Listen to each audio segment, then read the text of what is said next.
Welcome to 360 Community Sports. I'm Greg Bichero, and as sure as snow flies in February and Punxsutawney Phil prognosticates, yes, we have National Letter of Intent Day. And what a day it was. With me today, we have Alex DeLaverson of 360 Community Sports and James Dotson. Alex will be looking at Pitt's recruiting class and breaking it down accordingly, and James Dotson is the guru for everything that's Penn State, and he will be discussing the Penn State 2011 recruiting class. Gentlemen, how goes it out there? I'm doing well. I'm not digging the weather, but it's signing day, so it's always a good day. Looking good out here. We've survived the ice, and now it's time to start warming up. That's it, and this is definitely going to warm things up here. Alex, with Pitt changing coaches this year, how is this Pitt recruiting class shaping up right now? Well, for changing coaches, you can say it's been a success for the most part. Although when I look at this class, I am kind of disappointed. The first thing I look at is that they only have a handful of linemen. They have 20 commits altogether, but it's mostly made up of skill position players, running back, wide receiver, and defensive back. Now, of course, you need skill position players, and getting good skill position players is always a good thing, but there's no guts. There's no meat to this class. There's no really strong linemen, no brute to it. And even the skill position players they have, most of these players aren't ranked. I never even heard of them, really. I heard of Mosley Smith, the defensive tackle, in Lafayette Pitts, but other than that, they've only have 3 people ranked, and all 17 other commitments aren't ranked at all. So we can only find out in about 3 or 4 years how these players will do. But overall, I'm disappointed, and I'm alarmed if I'm a Pitt fan. Now, Nicholas Grigsby, did he sign a letter of intent today? Yes, all their commits have signed a letter of intent. Okay, Nicholas Grigsby is probably their best commit. He's a 4-star linebacker out of Ohio. He had some pretty good offers, which is the thing I look at most. He was offered by Kansas, Cincinnati, Louisville, Michigan, and Syracuse, and he got offers from a lot of mid-card schools. So he's ranked the 16th best linebacker according to Rivals and the 15th best in the state. So right now, out of all their commits, he's probably the gem in the class. Now, I see that there's some local talent here in the mix, too. Darius Patton from just across the border over in Poland, Ohio, coming from Poland Seminary. He's a Rivals-ranked 3-star player, wide receiver, 5'10", 170 pounds. We also see the gentleman from Beaver Falls in the mix here, too, Devin Cook, 3-star rival ranking as a tight end. Can you tell me a little bit about those 2 players? All right, well, Darius Patton, like you said, he's from Poland, Ohio. He had some pretty decent offers. West Virginia, Wisconsin, and Cincinnati. Other than Pitt, those are probably the biggest offers he has. He runs a 4.4. His vertical is 32 inches, and he can squat 310 pounds. Even with all those offers, he isn't ranked. The only ranking they give him is the 51st best player in the state of Pennsylvania, but he has no overall ranking. Ohio. So he's the 51st best player in the state of Ohio, but he comes off of a very tough Poland Bulldog team, one that's played Canfield very, very tight over there in the Ohio League. But also he's had offers from University of Wisconsin, a ranked team, and also West Virginia. So this tells me that this guy could be a gamer. Yeah, he could. He's only 5'10", and he's a $170, so he's a smaller type of wide receiver. But they recruited him for his speed, and if that's what they want, that's what they're going to get. I think he will pan out to be a pretty good player. I mean, like you said, West Virginia, Wisconsin won't give him an offer if they don't think he's any good. who is the other? Devin Cook, tight end out of Beaver Falls. Now, this guy's got a little bit of beef to him. He's 6'4", 230 pounds. And Rivals gives him 3 stars as well. Yeah, he got offers from Cincinnati, Miami of Ohio, and Bowling Green. So Pitt and Cincinnati were probably the biggest schools to offer him. He's 6'4", 230 pounds, runs a 4.6. Yeah, ranked 3 stars by both the users and Rivals. Ranked the 38th, the best prospect in the state of Pennsylvania.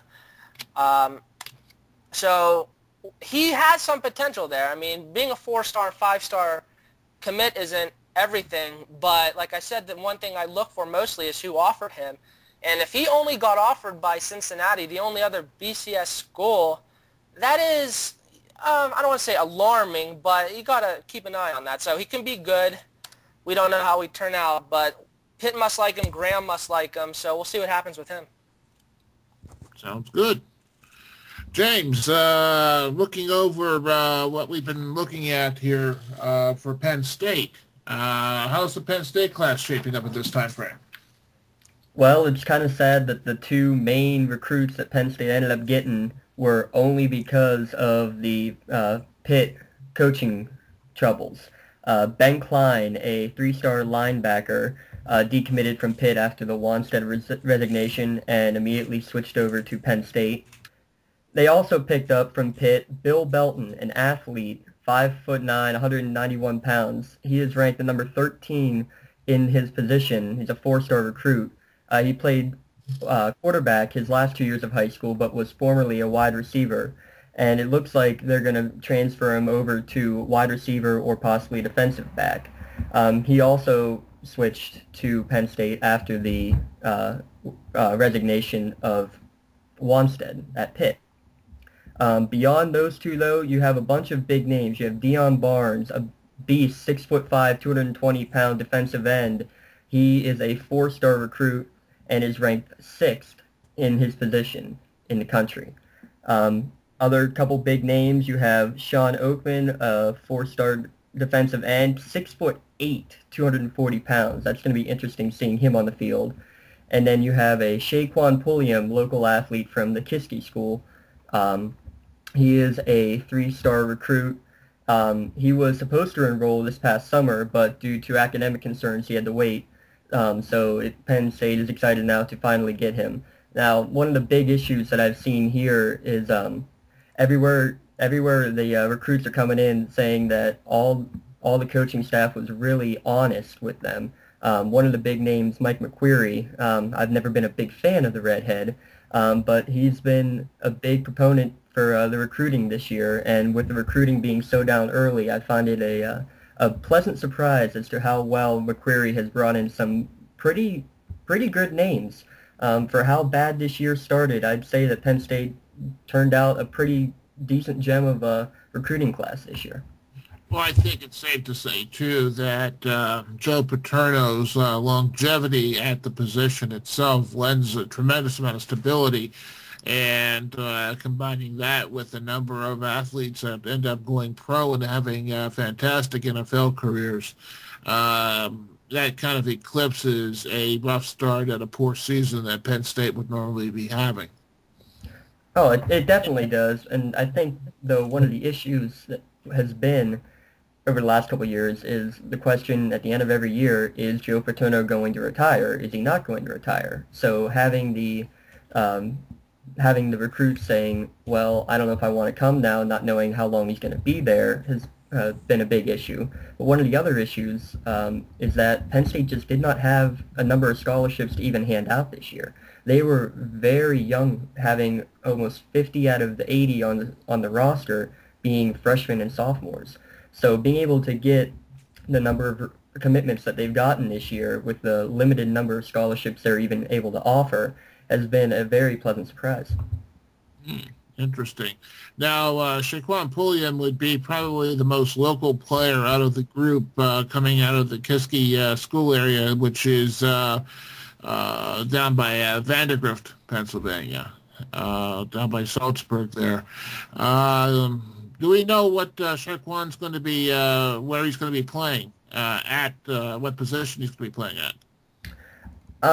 Right now, they don't think that he's going to be quite fast enough to be any type of running quarterback. It looks like he can play a little bit of wide receiver, possibly with his size. He wouldn't be a bad running back either. But I would definitely look at him possibly being a wide receiver. Interesting. Looking at Alex, looking at Pitt's recruiting list here, you have Javante Pitts and Lafayette Pitts, both from Woodland Hills. Both are have rival stars, and both seem to be defensive backs. Are they going to be holding to that position while at Pitt, or is Todd Graham going to be looking at maybe doing something else with them? Well, I see them both as defensive backs. I mean, anything could change. They can get into camp and they could find out. They might be best fitted at another position. I believe Todd Graham was quoted as saying Lafayette Pitts will be involved in the Wildcat. Now, on last show, I said Lafayette Pitts would be going to Rutgers. At the time, yes, he did commit to Rutgers, but because of Javante coming to Pitt, that actually was the reason that he was brought back to Pitt. So I didn't really necessarily give out a false report there, but that is what happened there. So Pitt fans can thank Javante for bringing Lafayette back into the class, and he is going to be someone who's going to be very, very special. I think he's going to be a key player on defense. I think he's going to be the best offensive player they got in this class, and you can make the argument that he is the gem of the class with Nicholas Grigsby. I still think Grigsby's the best player in the class, but I think Lafayette Pitts will be the one to make a lot of spectacular plays and lead the Pitt defense. Well, gentlemen, that was an excellent summarization of the recruiting classes here and from National Letter of Intent Day. Alex, since we're all in the academic mode here, how would you grade this class, this piecemeal class perhaps that Pitt put together with the departure of Dave Wanstead and the arrival of Todd Graham? Well, for all the coaching changes they've been through, Haywood and Graham leaving, they did put together a pretty decent class. Although, you know, there is a lot to be desired, but I'm going to give Graham a B- on this class. He only had a few weeks to get this together. I still don't think it's the greatest class, but for the circumstances that Graham was presented with, I'll give him a B-. He did all right. Okay. And James, looking at Penn State's class for just a comparative purpose here, what are your thoughts on Penn State as far as grading them? Well, I would say getting the number of four-star recruits they've gotten and two players in Angelo Mangiero and Bill Belton in the ESPN Top 150, especially with how terrible the recruiting year started for Penn State, having just 3 or 4 recruits just within a month ago. To be able to get where they've gotten, I would give them a B+ rating for getting a solid class for having not much to work with out there. I would have to give Penn State, I would say, probably an A rating, only because of the total number of 4-star recruits. And I would also have to I would agree with Alex, although I don't think a B- rating is quite fair. I would probably bump it up to about a B or B+ rating for Well, Greg, the reason why I give it a B- is because, like I said before, where's the guts? They only got 3 players ranked, and even when Haywood left, they had about 6 ranked players. They had a lot better class even when Haywood left. I'm not comfortable on the fact of them only having 4 linemen, both defensive and offensive. 4 running backs, 4 receivers. 4 defensive backs, actually. There needs to be some meat on this class. Yes, he only had a few weeks, but he should have, in my opinion, targeted a lot of linemen and more solid, stronger players. I mean, 3 commits ranked. It's just not that impressive. Impressive under the circumstances which he was given, but not impressive, in my opinion, as a whole. Now, if Pitt were able to keep Bill Belton and the other player that they lost to Penn State, perhaps it would be a little bit different outcome. Yeah, I mean, it would be a little better. Just overall, not that impressive. Under the circumstance, it is pretty good. Yeah, well, the one thing I'm seeing with Pitt in the fact that they have so many, especially at the running back position, so many, I mean, you don't want to call them stud players, but pretty much middle of the road, is that they can run an offense where they can run the ball a lot, have lots of guys touching the ball, be able to run up and down the field and not worry about their players getting tired. I mean, that's the one thing about having the spread offense, and you have the WPIAL having the more pro-style offense for the most part, is that you're going to have trouble recruiting not just around here, but pretty much almost anywhere now in college football. Right, because of the two different structures. And that, I think, is what's going to hurt Pitt in the future for recruiting around here, just because the way they... Well, sorry to cut you off, Greg. I agree with you for the most part that the spread isn't...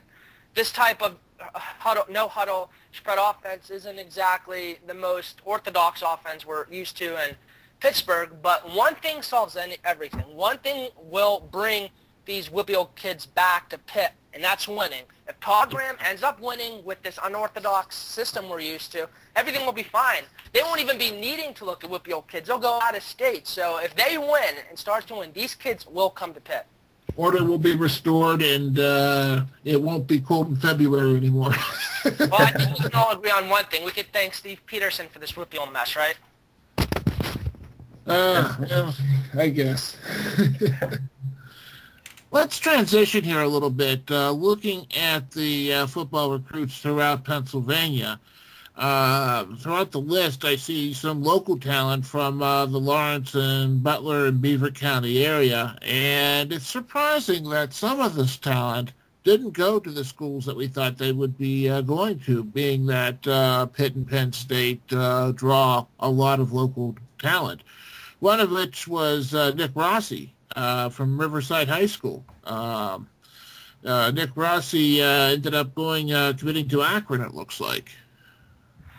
Yeah, you had a lot of players that did not stay inside the Keystone State. I mean, it is kind of alarming. I think out of the 100 overall prospects, only 14 of them stayed within PA.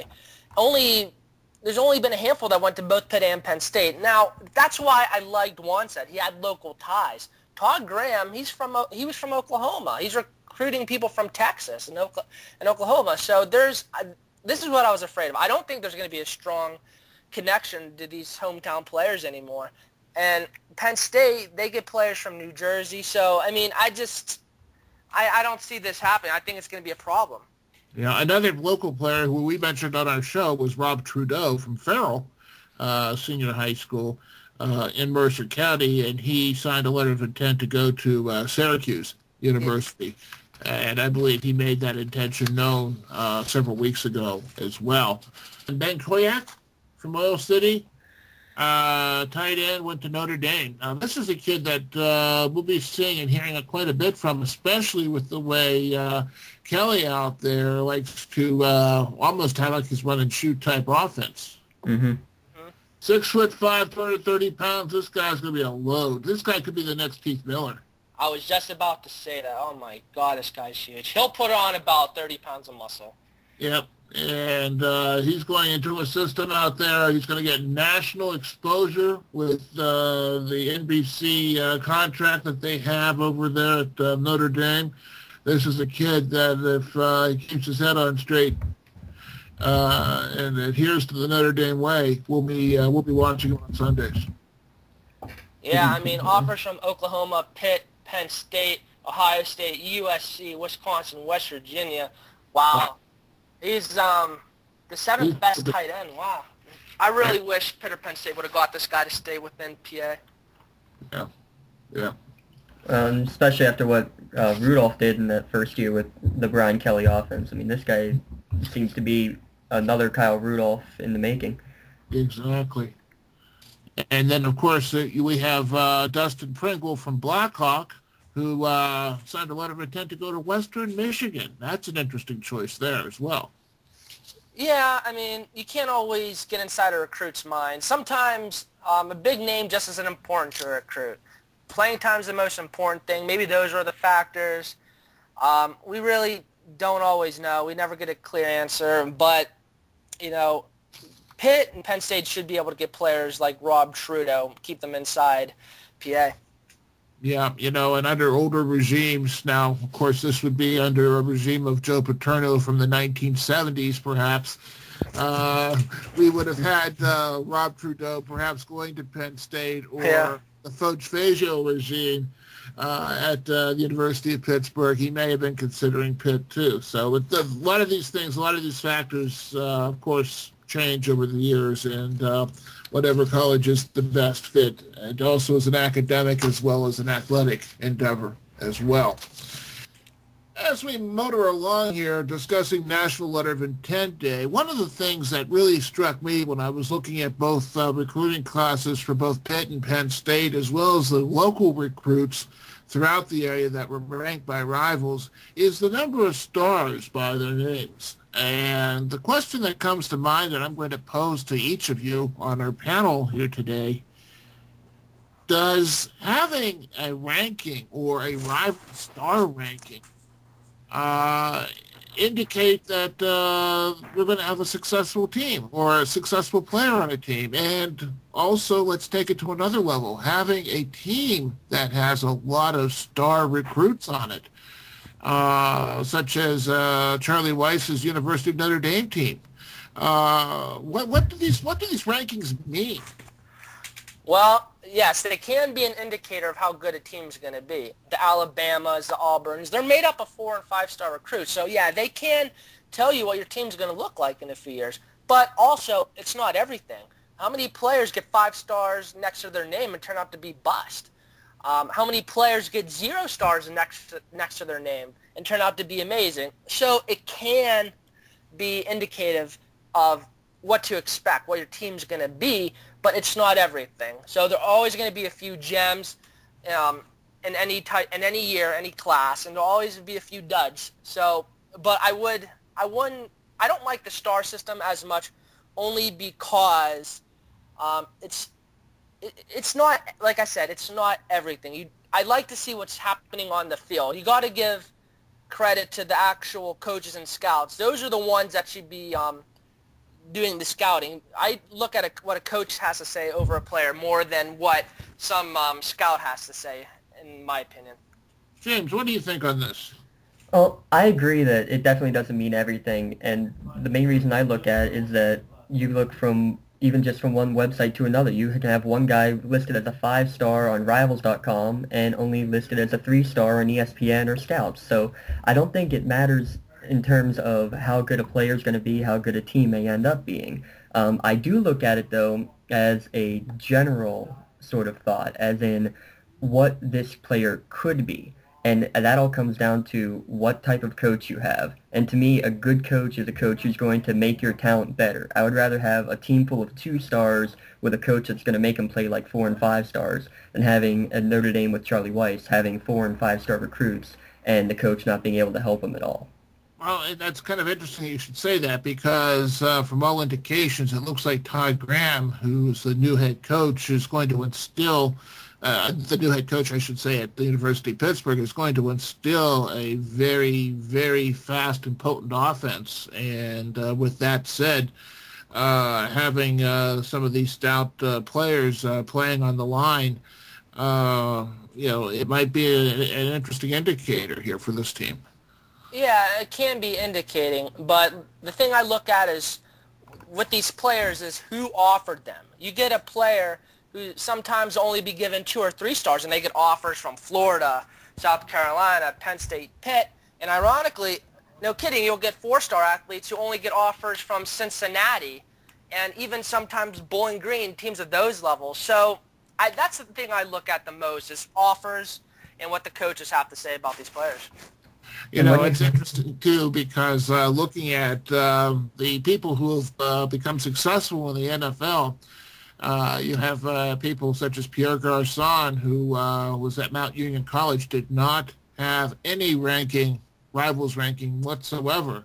Of course, he's becoming a star wide receiver in Indianapolis. Gary Brackett, a walk-on at Rutgers, undrafted, picked up by the Colts, has become a defensive force. Blair White was not ranked. He was a walk-on at Michigan State, picked up by, once again, the Colts. And, of course, Clay Matthews, who is playing right now in the Super Bowl. And then here's the other thing, too. I like to kind of do comparative analyses. Analyses? I'm not sure if that's a word, but I like to do a comparative analysis. Let's take a look at Ben Roethlisberger. Ben Roethlisberger, quarterback out of Findlay High School, went to the University of Miami, not the University of Miami, Miami University of Ohio, down in the southern part of Ohio, was not ranked with Rivals rankings. And here he is, a Super Bowl quarterback, and now you have Jay Cutler, who I believe had a 4-star ranking. Am I correct on that, James? Yes, that's what I'm seeing here. Yeah, and went to tiny Vanderbilt University.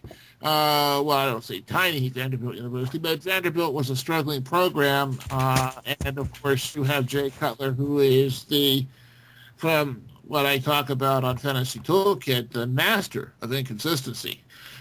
So does this necessarily mean success in the NFL down the road, having a ranking star after your name?